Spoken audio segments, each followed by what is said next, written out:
বিষয়ে আমি মহাসচিব গুতেরেসের বিশেষ দৃষ্টি আকর্ষণ করছি। মাননীয় সভাপতি, বহুমুখী সংকটে জর্জরিত বর্তমান বিশ্বে যুদ্ধ এবং সংঘাতের ফলে ব্যাপক ভিত্তিতে মানুষের অধিকার খর্ব হচ্ছে।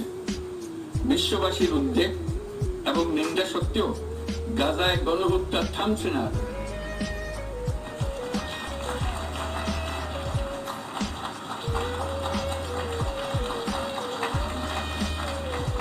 ফিলিস্তিনের মতো বিদ্যমান বাস্তবতা কেবল আরব কিংবা মুসলমানদের জন্যই উদ্বেগজনক নয়, বরং তা সমগ্র মানব জাতির জন্যই উদ্বেগের বিষয়।